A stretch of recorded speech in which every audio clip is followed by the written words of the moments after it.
할렐루야. 오늘 시간에 같이 은혜 받을 말씀입니다. 은혜 받을 말씀은 계속해서 사사기 7장 9절로부터 14절 말씀입니다. 9절로부터 14절 말씀입니다. 우리 한 절씩 읽으면서 같이 은혜를 나누겠습니다. 시작. 그 밤에 여호와께서 기드온에게 이르시되 일어나 진영으로 내려가라. 내가 그것을 내 손에 넘겨 주었느니라.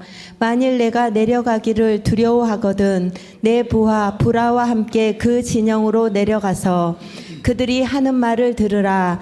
그 후에 내 손이 강하여져서 그 진영으로 내려가리라 하시니 기드온이 이에 그의 부하 브라와 함께 군대가 있는 진영 근처로 내려간즉 미디안과 아말렉과 동방의 모든 사람들이 골짜기에 누웠는데 메뚜기의 많은 수와 같고 그들의 낙타의 수가 많아 해변에 모래가 많음 같은지라.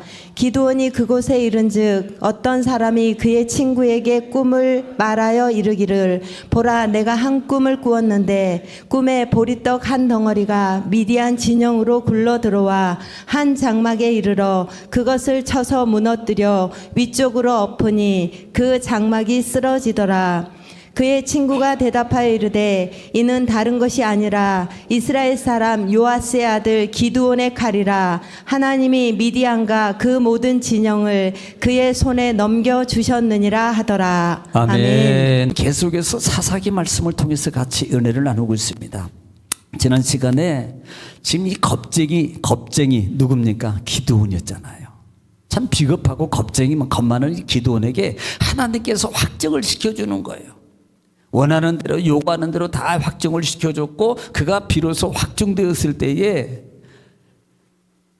미디안 진영과 이스라엘 진영의 진을 이제는 치고 싸움의 준비를 하고 있는 그와 같은 시점이었습니다. 그리고 7장에 들어왔어요. 자, 7장에 들어와서는 지금 하나님께서 이 이스라엘 이 기드온을 통해서 모든 백성에게 이제는 이 기드온이 뭐라고 선포하냐면 진영과 진영 속에 있을 때 이제는 너희를 구분짓기로 하는 거예요. 자, 지금 하나님께서 우리는 기드온이라면 300용사에 대해서 말씀하고 있는 거잖아요. 300용사. 그러면 이 300용사를 그냥 쓰는 게 아니란 말이에요. 진영이 갈라졌는데, 자, 미디안 진영하고 그 다음에 누구 진영? 이스라엘 진영의 숫자가 달라요. 하나님의 은혜로 모은 숫자가 약 32,000명밖에 안 되거든요. 그런데 적군은 몇 명이에요? 13만 5천 명이라고요. 여러분 13만 5천 명하고 3만 2천 명하고 싸우면 누가 이기겠냐 말이에요. 이건 싸움 해보나 말아라 말입니다. 그런데 하나님께서 이상하게도 황당하게도 이렇게 말씀하는 거예요. 야, 너희가 13만 5천 명보다 이 13만 5천 명에 비해서 3만 2천 명은 너무 많아. 여러분 많으신가요? 많지 않아요. 4분의 1 정도밖에 안 되거든요. 그런데 하나님은 지금 숫자가 많다는 겁니다. 그 이유가 있어요. 그 이유는 뭐라 그랬습니까? 이는 만약에 너희가 전쟁에서 승리하게 됐을 때는 너희가 스스로 말하기를 내가 이겼다. 내가 이겼다라고 말하는 거예요. 내가 구원했다라고 말할 것이 뻔하다는 겁니다. 그래서 하나님께서는 이렇게 그 숫자를 좀 줄이려는 거예요. 그 숫자를 줄이는데 그 줄이는 방법을 하나님이 선택하시는데 두 가지 방법을 선택했습니다. 첫째는 뭐예요? 두려워하는 자들은 집으로 돌아가라 그래요. 두려워하는 자들은 집으로 돌아가라 그랬어요. 몇 명이 돌아가요? 10,000명 남았어요. 자, 빼면 네? 계산이 안 돼. 핸드폰 다 꺼내봐요. 계산기.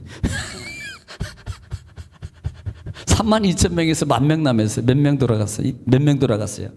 22,000명이 돌아갔다고요.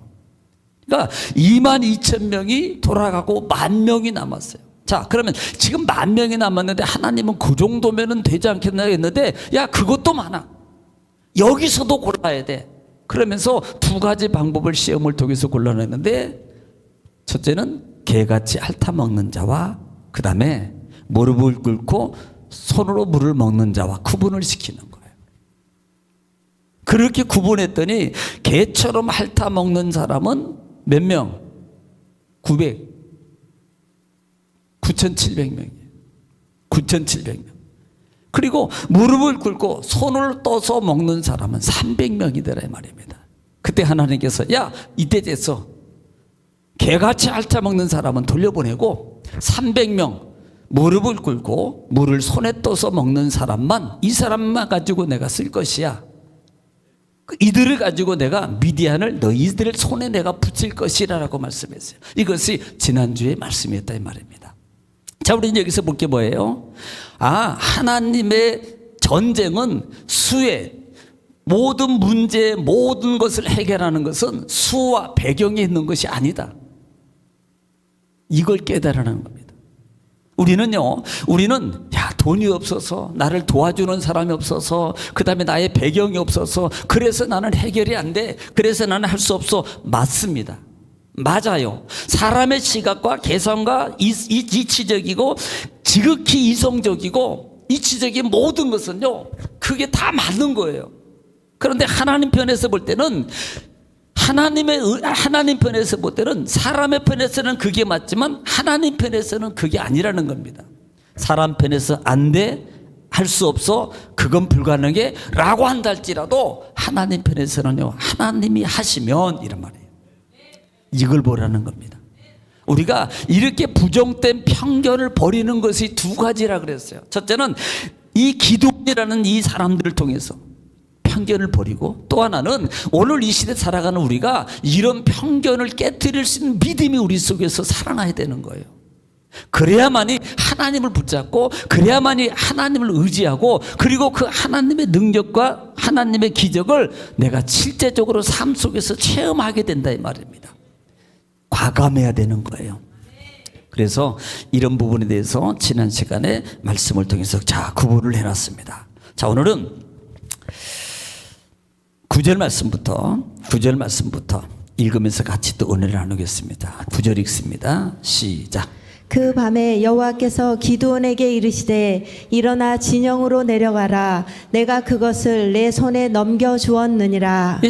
지금 이렇게 정비가 다 된 다음에 이제는 하나님께서 이 기드온을 언제 불렀냐면 그날 밤에 부르는 거예요. 밤에 부르셔서 이르시되 야 진영으로 지금 내려가. 내가 이미 그들을 너희 손에 다 넘겨줬느니라 그랬습니다. 자, 넘겨줬다는 말의 의미는 이미 싸움 하나만 하라는 거예요. 승리가 보장된 거라 이 말입니다. 승리가 보장된 거예요. 이미 너희 손에, 이미 너희는 이긴 거야 이 말이거든요. 그래서 너희는 그 진영으로, 너희 진영으로 내려가라라고 해요. 여러분, 내려간다는 말이, 이 말이 어떤 높은 곳에서 낮은 곳으로 내려가는 개념이 아니라 이 말입니다. 기드온이 산꼭대기 있다가 그 다음에 산 밑으로 내려갔다, 이런 개념이 아니란 말이에요. 여기서 내려간다는 말에 하면은 시작의 개념이에요. 시작. 자, 지금까지가 아니고 지금부터 시작이야. 지금부터 시작하는 거야. 그러면서 특히 너희 손에 넘겨줬다 그러는, 이 넘겨주다는 말이 나탄이라는 단어를 써요.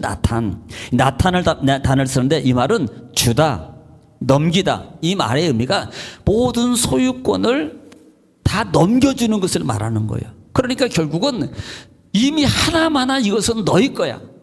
마치 민수기 14장에서 두 사람의 정탐꾼이 가나안 땅을 정탐하고 난 다음에 10사람은 아니라고 말하지만 두 사람은 이렇게 보고 합니다. 저들은 우리의 밥이야, 이 말이에요. 이게 넘겨줌의 의미라 이 말입니다. 저들은 우리의 밥이야, 이 말이에요. 그러니까 이 하나님께서 넘겨주다는 이곳에서 이제는 너는 너가 다 넘겨줬으니까 너는 가면 다 이기게 돼 있어, 믿음이 확적으로 주시는 겁니다. 자, 10절에 그 말을 받고 이제 내려가요. 자, 10절 보겠습니다. 시작. 만일 내가 내려가기를 두려워하거든 내 부하 브라와 함께 그 진영으로 내려가서. 이 기드온에게도 아직도 하나님께서 배려함이 있는 거예요. 그렇게 하나님이 너는 큰 용사야, 내가 너와 함께 해줄 거야, 그러니까 가면 돼. 그러면 그때 그냥 그래 아멘입니다, 할렐루야, 가겠습니다라고 순종해서 갔으면 얼마나 좋겠습니까? 그런데요, 요것도 좀 표적도 보여주시고 이런 기적도 좀 보여주시면 내가 정말 믿겠습니다. 그러니 정말 이것 좀 보여주세요. 그런 모습으로 그렇게 이 겁이 많은 이 기드온이 그런 모습이었어요. 근데 그런 이 기드온에게 하나님께서 하시는 배려예요. 그래, 네가 아직도 이 내려가면서 만약에 너희 마음속에 두려움이 있거들랑 너희 부하 중에 불화라는 사람을 데리고 가. 여기에 대해서는 불화는 별로 언급이 없어요. 궁금해하지 마시고 하나님의 배려라는 부분만 기억하시면 돼요. 누구를 향해서? 기드온을 향해서. 그냥 가지 말고, 여러분, 마치요 모세가 바로 앞에 가서 하나님께서 야 너는 바로 앞에 가가지고 너 말해, 이스라엘 백성들을 광야로 내보내고 해방시키고 그러면 그들이 하나님을 섬기게 하고 하나님을 경배하게 하더라고, 이 말을 너는 전해. 이렇게 말할 때 이 모세가 저 안 됩니다, 저 말 못합니다, 똑같은 거예요. 그때 하나님께서 누구를 붙이는 거예요? 형 아론을 붙이는 거예요. 뭐 하려고? 이것은 하나님의 배려라 이 말이에요. 하나님의 배려하심. 여러분, 우리는 하나님은 우리를 향해서 솔직히 말하면, 입장 바꾸고 생각하면 우리는 솔직히 배려 안 할 수 있어요. 못한다니까. 그런데 하나님은 끝까지 배려하셔요. 누구를 향해서? 나를 향해서. 아직도 배려하고 계시다는 사실을 깨달아야 돼요. 우리가 정말 하나님의 부리는 부족한 것 많잖아요. 화내지요, 성질 부리죠, 그 다음에 뭐 그렇죠, 또 뭐 그렇죠, 욕심 부리지요, 등등등. 거기에 비하면요, 하나님의 진노를 통해서 진정 맞아도, 하나님의 진노를 받아도 정말 이미 우리는 없을지도 몰라요. 그럼에도 불구하고 하나님은 계속 우리를 향해서 배려하셔요. 기다리시고 또 배려하시고 또 기다리시고 또 배려하시고 말씀으로 또 배려하시고 또 말씀으로 배려하시고, 이렇게 하나님은 배려하시는 하나님인 것을 보라 이 말입니다. 그래서 그렇게 부하를 데리고 내가 내려가라라고 말하는 거예요. 자, 11절 시작. 그들이 하는 말을 들으라. 그 후에 내 손이 강하여져서 그 진영으로 내려가리라 하시니, 기드온이 이에 그의 부하 불하와 함께 군대가 있는 진영 근처로 내려간즉. 자, 기도를 이제 통해서 내려가라. 부하를 데리고 지금 내려가요. 또 이런 생각도 가끔 해봤어요. 야, 너 만약에 두렵거랑 네 수하 중에서 부하를 데리고 가라고 할 때, 오늘 우리 성도님 같으면 아유, 하나님 안 두렵습니다. 내가 왜 두렵습니까? 이제는요 안 무서워요. 부하 안 데려갑니다. 나 혼자 가겠습니다 라고 하면 다 가셨을 거야. 그런데 이 기드온은 여전히 아이고 할렐루야, 그렇지 않아도 무서워 죽겠는데 잘 됐습니다, 또 데려가는 거예요. 참 이런 부분도 한번 우리가 좀 생각해 볼 필요가 있다는 겁니다. 네. 아, 순종했나? 데려가라 그래서. 그런데 하나님은 네가 만약에 두렵거들랑 그랬거든요. 두렵거들랑. 그래서 결국 데리고 내려갑니다. 그런데 그때 내려가라는 이유가 있습니다. 너희가 그곳에 내려가는데 그 진영으로 내려가라는 거예요. 전쟁이 지금 지내고 있는 저 적군에 있는 진영으로 내려가라. 11절에 그들이 하는 말을 들으라. 그 후에 내 손이 강하여져서 그 진영으로 내려가리라 하리니. 이 말이 뭐냐면 거기서 뭔가를 보게 될 거라는 거예요.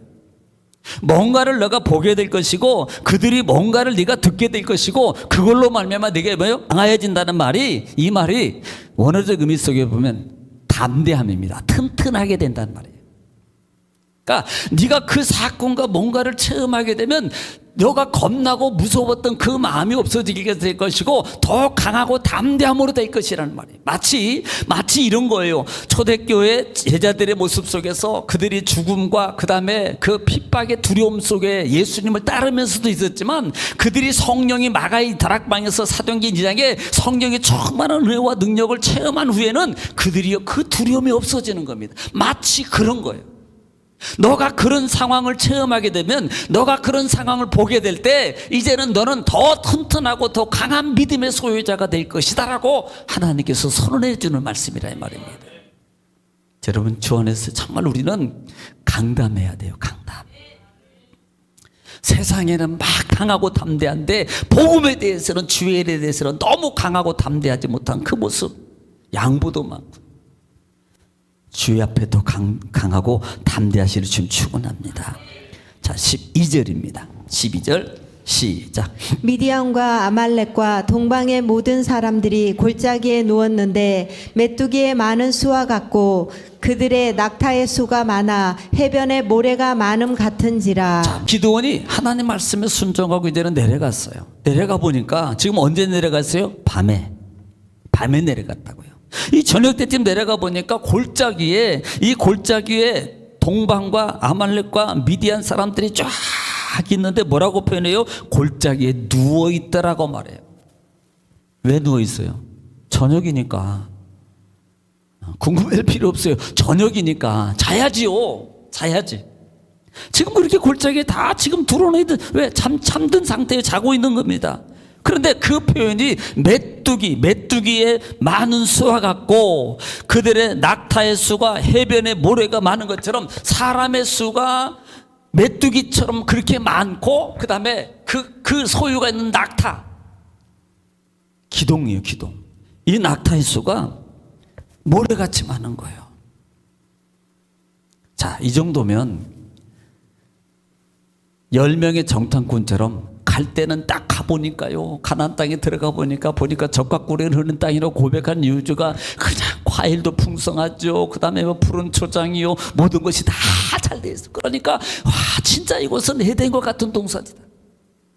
그런데 그렇게 구경을 가다가 헤브론 지역에 딱 가서 보니까요. 조금 고산지의 헤브론 지역을 딱 가는 순간에 거대한 아낙 자손을 보는 순간에 그들이 고백하는 말이 뭐예요? 우리는 메뚜기야. 바뀌어요. 여러분 그렇게 은혜 속에서 체험하고 내가 강하고 담대질거로 왔지만 막 보니까 그렇게 많은 이 적군들이 있는데 세상에 메뚜기 떼와 같고 모래알같이 많은 숫자를 보는 순간에 여러분 어떻겠습니까? 간담이 높고요. 그 다음에 두려움이 덤수배울 거고요. 야 이걸 해야 되나 말아야 되나 그런 많은 갈등의 모습이 반드시 일어날 겁니다. 심지어는요 아마 그런 모습은 막 기절초풍할 거예요. 막. 그리고 도망갈지도 모른다 이 말입니다. 그런데 이 기도는 그 마음이 없어졌어요. 자 13절 보겠습니다. 13절 시작. 기드온이 그곳에 이른즉 어떤 사람이 그의 친구에게 꿈을 말하여 이르기를 보라 내가 한 꿈을 꾸었는데 꿈에 보리떡 한 덩어리가 미디안 진영으로 굴러 들어와 한 장막에 이르러 그것을 쳐서 무너뜨려 위쪽으로 엎으니 그 장막이 쓰러지더라. 예, 지금 이제 와 보니까 그 기드온 이 미디안 진영에 와 보니까 한 사람이 아마 뭐 보초나 어떤 뭐 미디안 사람이지요. 미디안 사람이 한 사람이 말하는데 둘이 있는데요. 한 사람이 먼저 말하는 겁니다. 야, 내가 지금 꿈을 꾸었는데 밤에 꿈을 꾸었는데 그 꿈에 보니까 한 보리떡 한 덩어리가 미디안 진영으로 굴러 들어왔는데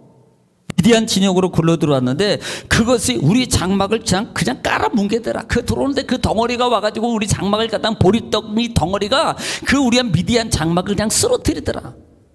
내가 꿈에 보니까 나는 그런 꿈을 꾸었다라고 말하는 겁니다.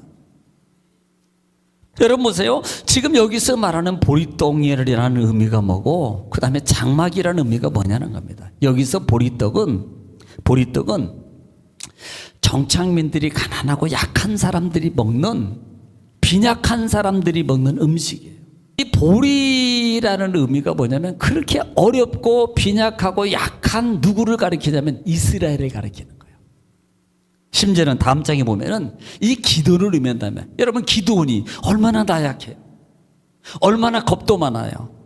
얼마나 믿음도 약하기 때문에 그냥 표정만 구하라. 하나님 살아계시면 하나님이 계십니까? 정말 그렇습니까? 이런 일이 일어납니까? 하나님 이거가 안 됩니까? 그렇게 원망불평했던 누구의 이 기도원 아닙니까? 누구를 가리키더라? 이스라엘과 기도원을 상징하는 말이고요. 자, 장막은 뭐냐면 장막은 유목민의 상징이 유목민.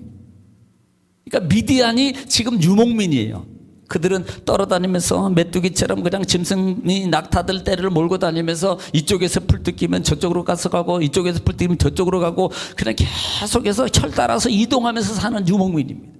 그러면 그 장막이라는 의미가 누구를 가리킨다? 미디안을 가리키는 거예요. 보리덩어리가 누구를 지금 쓰러지게 만드는 거예요.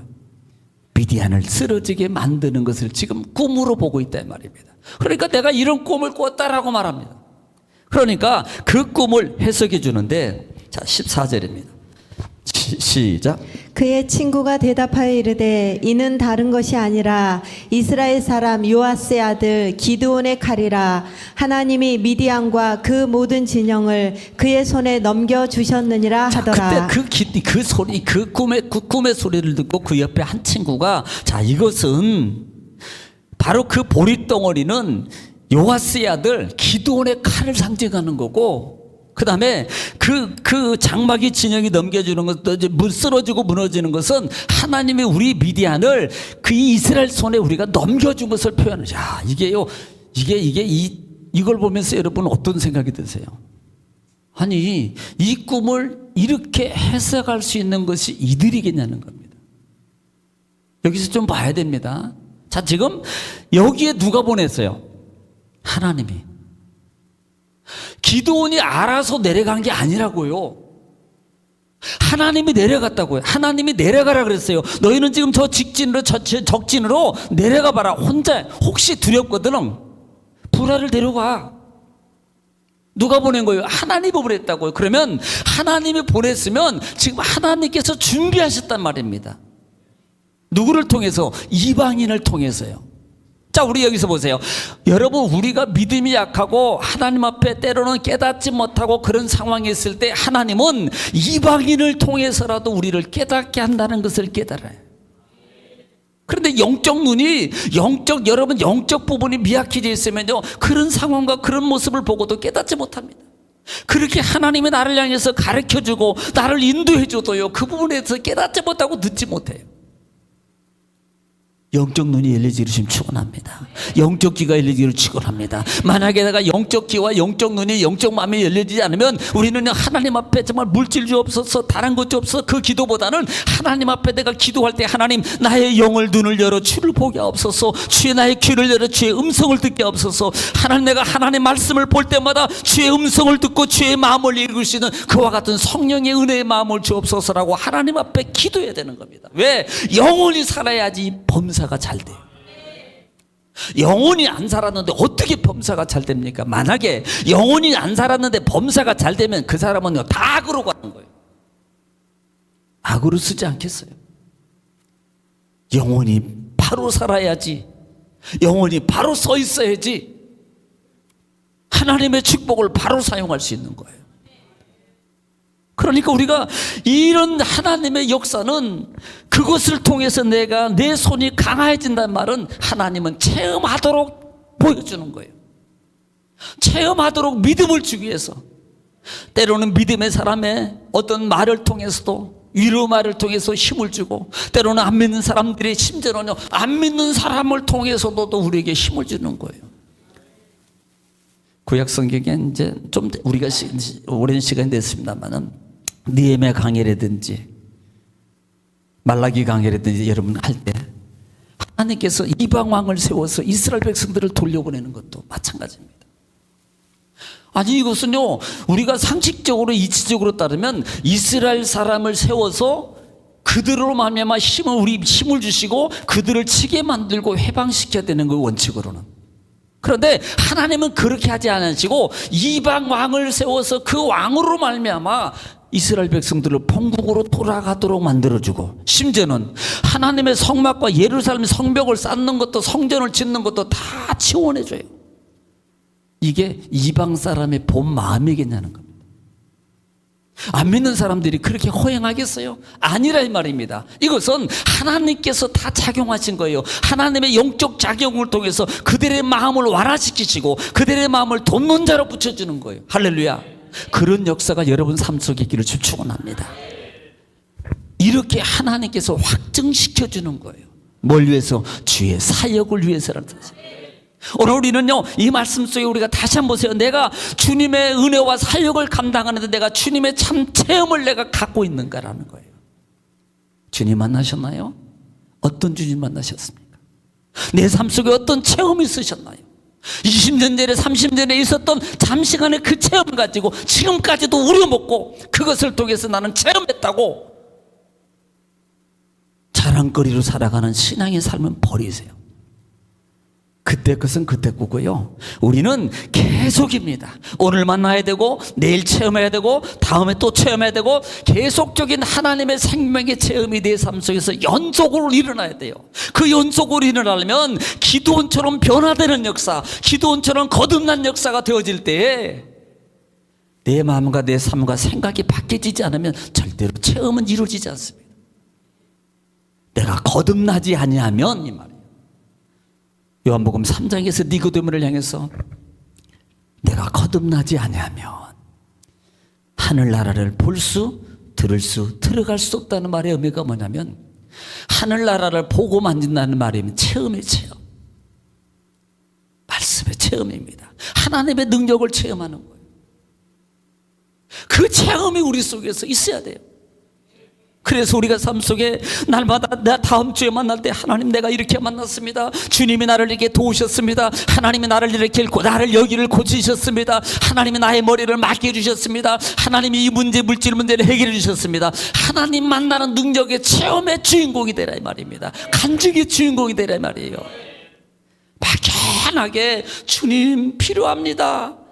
이게요 그냥 단순히 하나님 필요합니다라는 개념의 기도적 개념 속에서 머물고 있는 그런 신앙이 아니라 뭔가 더 진취적이고 뭔가 더 도전적이고 정말 사모함적에 있는 그와 같은 신앙의 자태와 자습과 모습을 도전함으로 갖춰서 진짜 살아계신 하나님을 내가 정말 만나고 체험하고 날마다 삶 속에서 우리가 찬양할 때 이것이 나의 간증이요 이것이 나의 찬송일세, 이 찬송의 간증자가 되기를 축원합니다.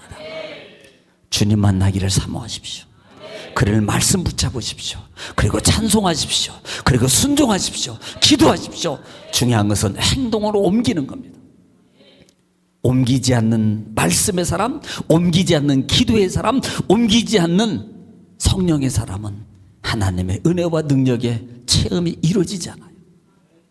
움직일 때 성령은 체험되게 되어 있습니다. 할렐루야. 기도하겠습니다.